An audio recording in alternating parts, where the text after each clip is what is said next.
Hello, I'm Llewellyn King, the host of White House Chronicle, today coming to you from New Orleans, where the Edison Electric Institute is holding its annual convention.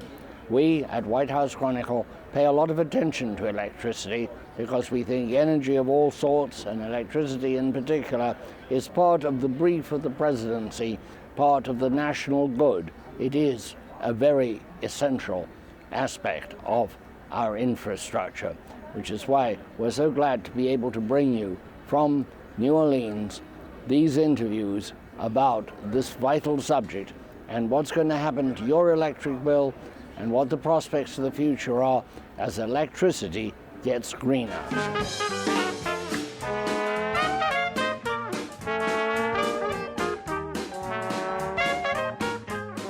Ted Craver is the chairman and chief executive officer of the Edison company, which is located in Southern California. He also is a leader in this industry and the immediate past president of the Edison Electric Institute.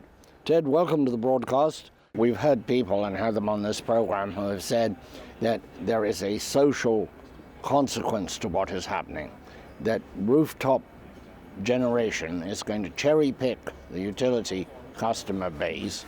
The result is going to be that those who cannot afford to put solar on their roofs and sell the electricity back to the utility if it's in surplus are going to have to pay for the poles and the wires, and it has even been suggested this could be a civil rights issue, but certainly a social justice issue.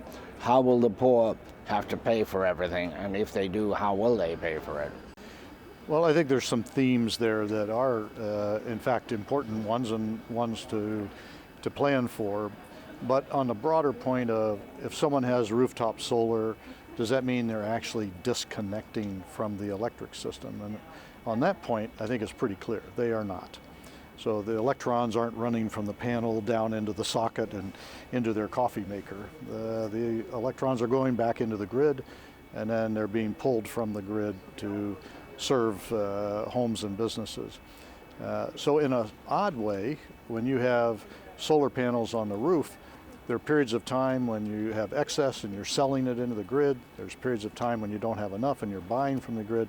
So you're actually involved in a two-way relationship with the grid.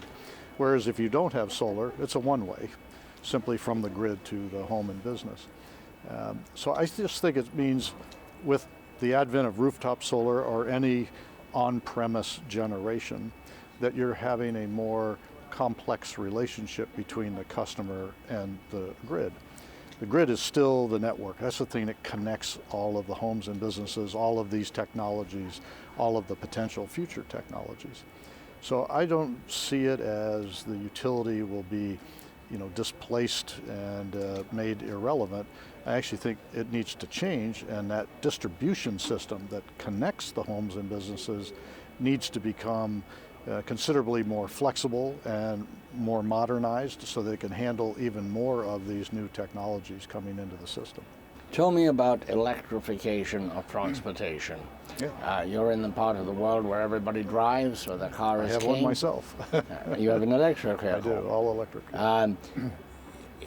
What do you think this will mean for the utilities? Is this a huge new business opportunity?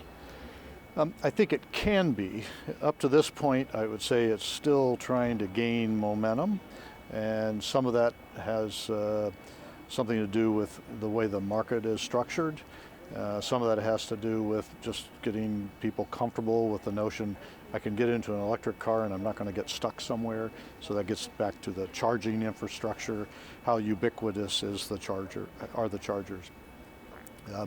But I think it actually has a tremendous opportunity. And you mentioned Elon Musk.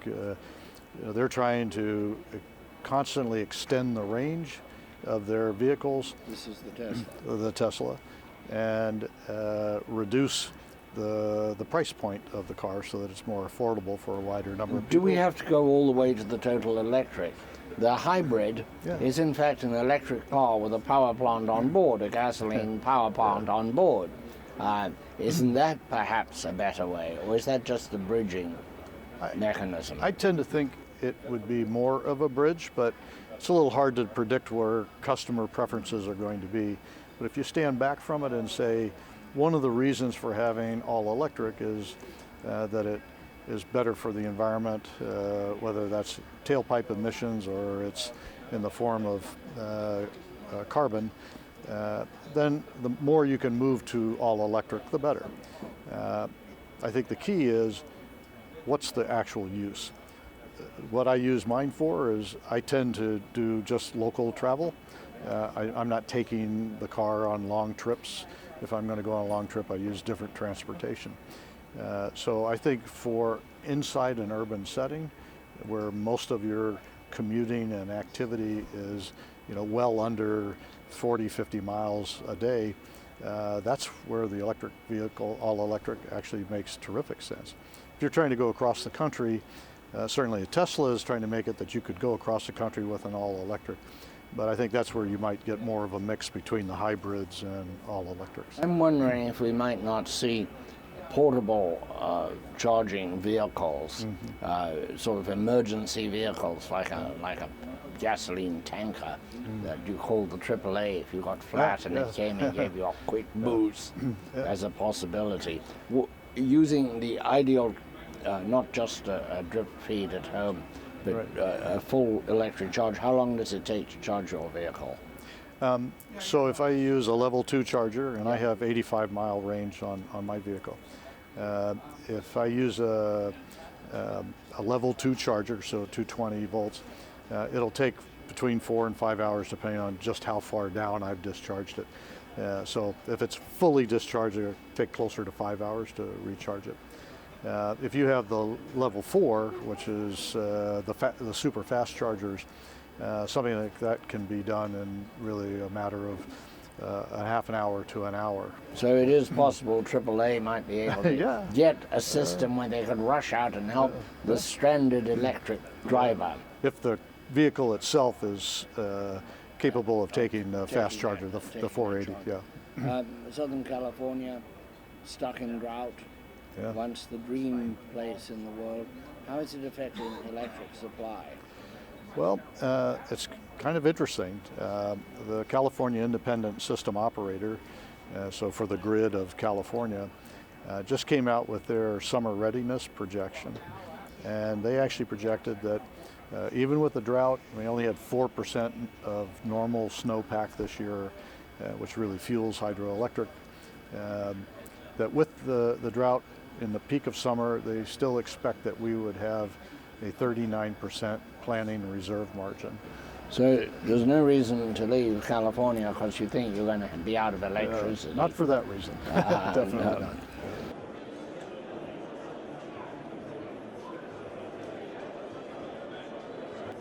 Bob Rowe is the President and Chief Executive Officer of NorthWestern Energy, headquartered in Montana.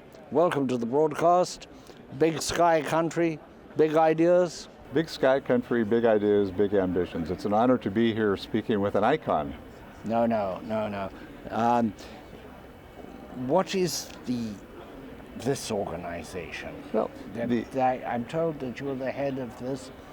What is it called? Sure, the Institute for Energy Innovation is, I think of it as the light cavalry within the EEI family. It's been an important part of EEI for almost a decade, started with a focus on energy efficiency, continues to have that, but now has moved into really understanding from a very practical sense how utilities are partnering with technology companies to improve service to our customers. I'm going to throw at you several challenges that utilities have faced and find out whether there are ideas to deal with them. Line losses. They're not huge in this country, but nonetheless a certain amount of electricity is lost in simply sending it along. Absolutely. And we've been looking at cryogenic, which is cold transmission. It hasn't really arrived. We've looked at perfect resistance-free transmission. There have been lots of hopeful experiments. Nothing has happened. There's always resistance in the wire. How do you deal with that one? Well, at the transmission level, there's actually been an awful lot of technology deployed to improve the stability and the control, essentially the dispatchability of the transmission system. One of the exciting things over the last few years is technologies that are relatively far along in deployment at the transmission level are cost effectively scalable. Does any of these stand out as being superconductivity of some kind? The very practical application at the distribution level is simply optimizing the VAR's performance, so you don't have to send as much electricity down a long distribution line, and as a result can maintain power quality to the end use customer without as much generation at the head end. So that's a technology that, again, as it became more functional, more deployable at small scale, and more cost effective, begins to make sense. I think we have the obligation as stewards of the nation's most essential of all critical infrastructures to be forward-looking, but you want to be, I think, not on the bleeding edge, probably the phrase fast follower, and you want to be mindful of quality, reliability, safety, and affordability. Getting all of those balanced is my second the sweet challenge spot. is storage. How is storage coming, and are you able to improve it? The storage of electricity being almost an oxymoron. You can't store it on a shelf, so to speak. Sure, and certainly not yet in a cost-effective way. Many companies now are looking at storage. I think the honest answer is, in general deployment, storage is not yet cost-effective.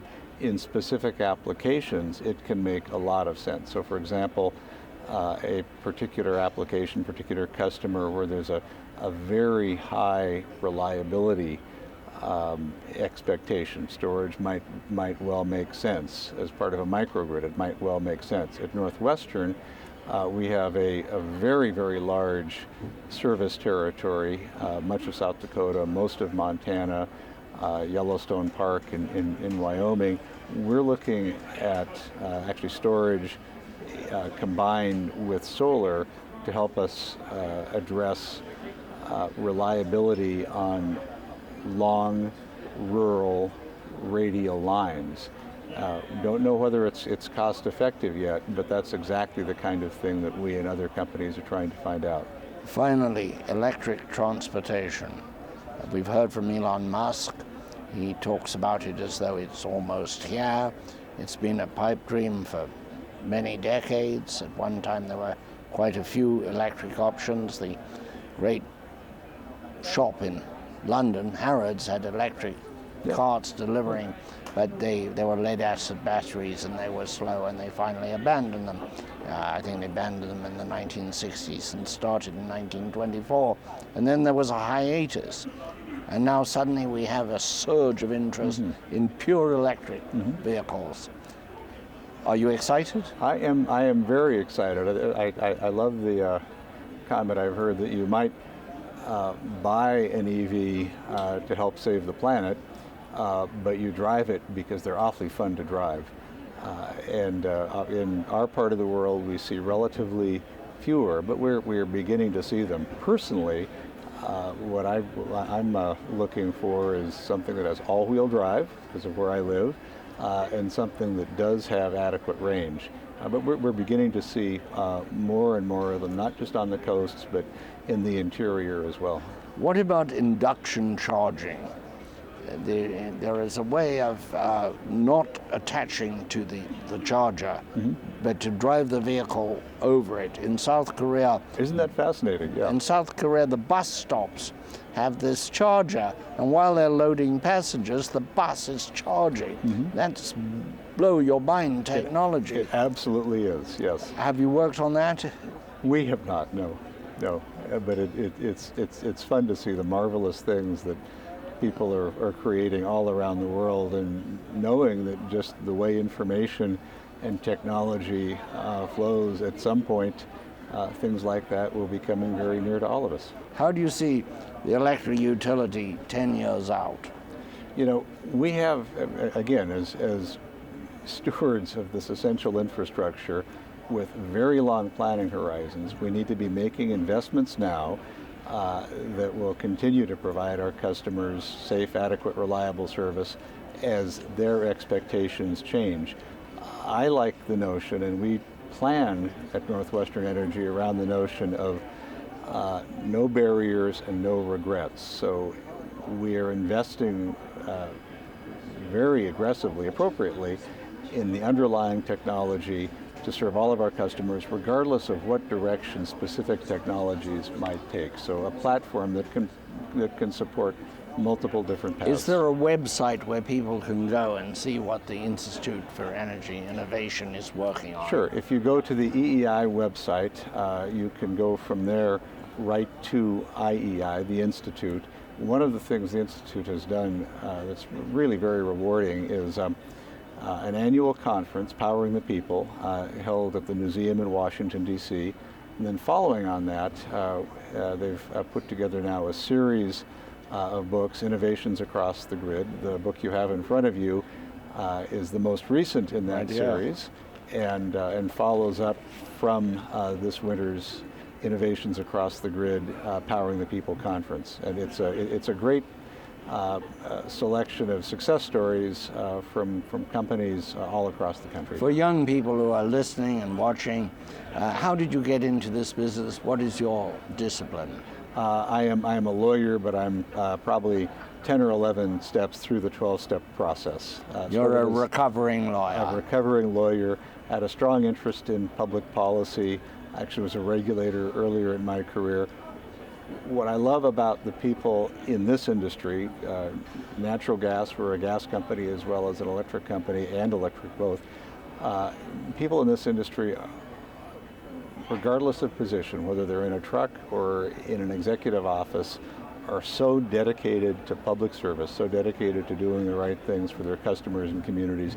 It's extraordinary, and it's a hard thing to understand from the outside. Bob, is that because electricity is good for people?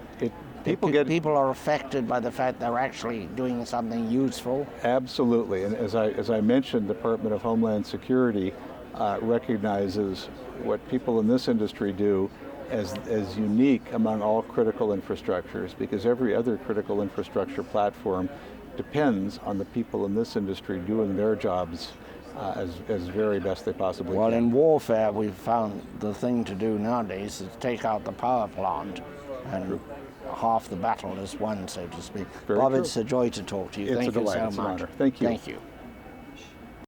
A short pause for station identification, primarily for our listeners on Sirius XM Radio, channel 124, the POTUS channel.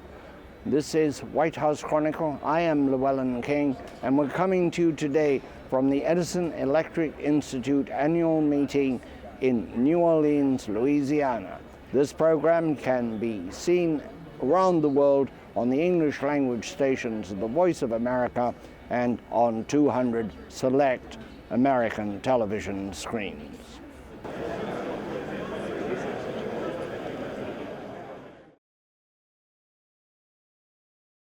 Brian Wolff is Executive Vice President of the Edison Electric Institute.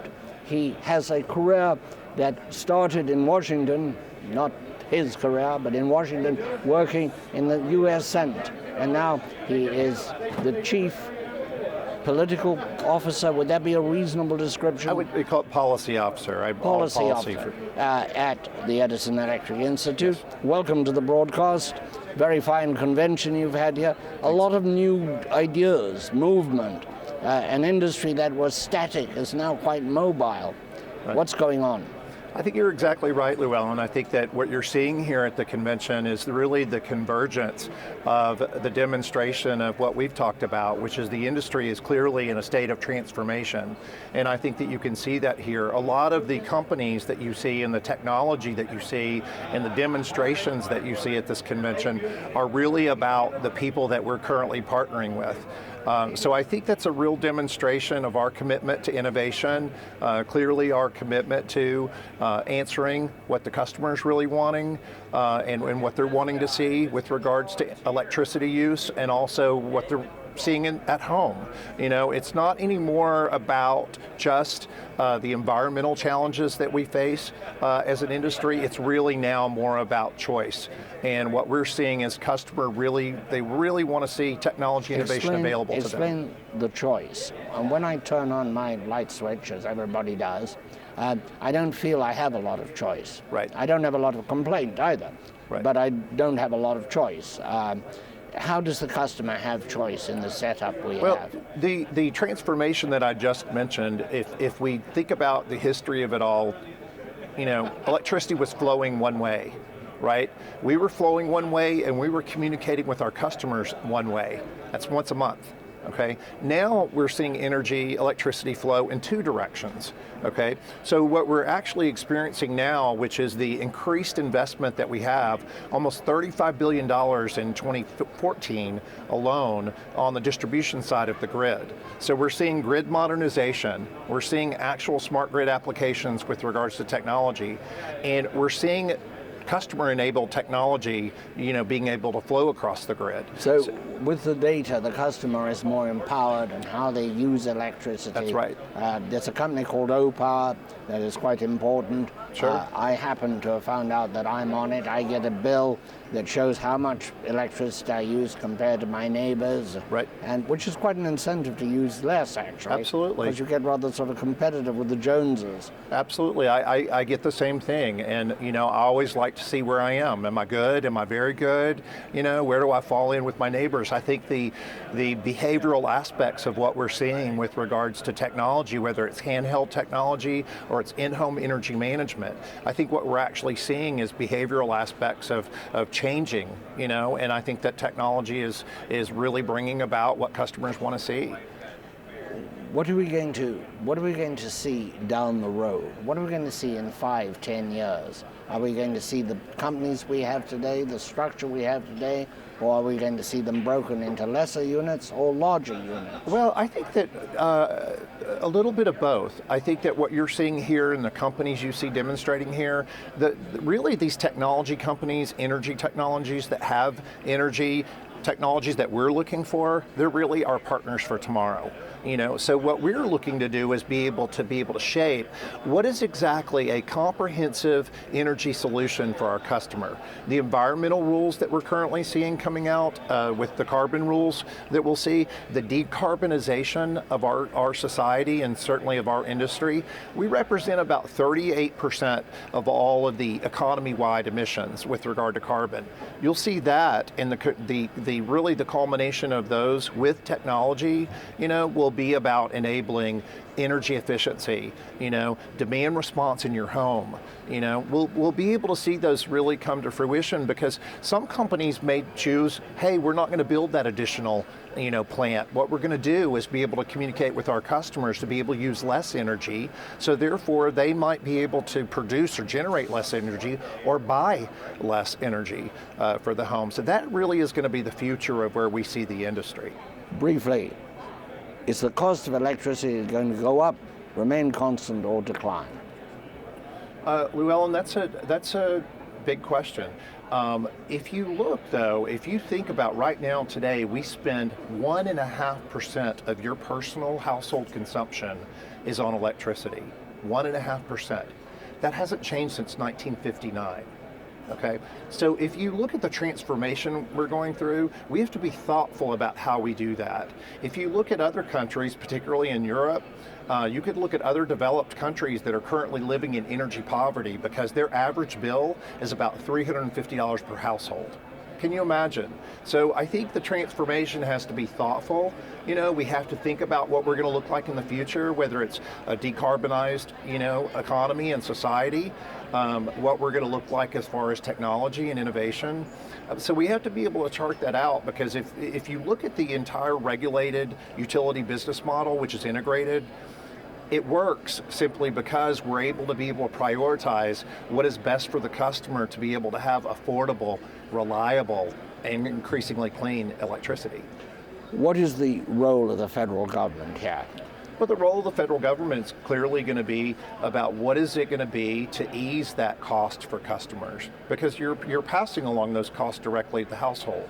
So where we could sort of work with them on federal policy, the environmental rules will roughly be behind us as far as the Clean Air Act. What we're really going to be looking at is infrastructure, energy infrastructure. How do we get energy from point A to point B, whether it be overall transmission, distribution of gas distribution system, whether it is working with, how do we deal with variable resources like wind and solar on our systems?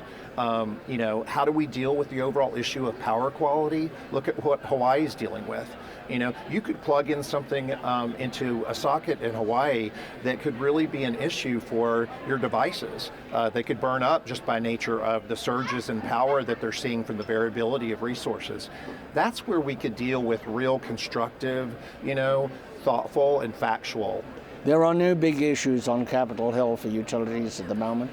The last one, I think, was the dividend, right, which the industry essentially prevailed in. Right. We're currently in the middle of both Chairman Upton and Chairman Murkowski in the House and Senate have large energy bills in front of their committee. I imagine they're going to push energy legislation this year. We have it with regards to energy infrastructure, workforce issues, issues that we support as an industry. It's acknowledgement of the fact that it can take years to be able to have get a transmission project off the ground.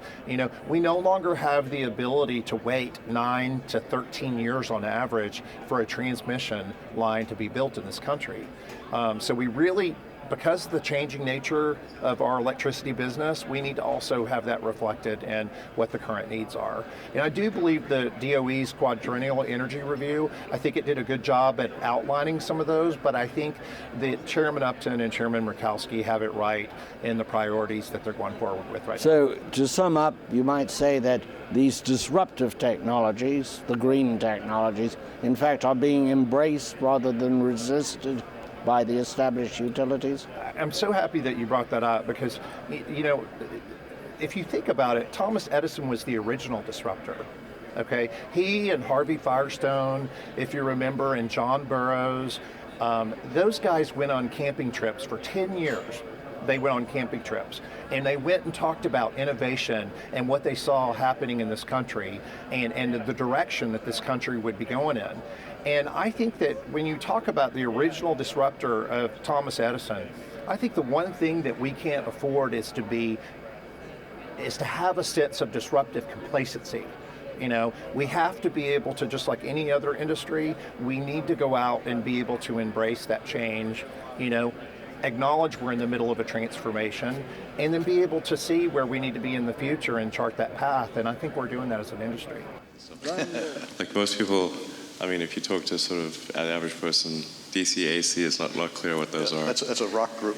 Yeah, AC/DC is a rock group, exactly.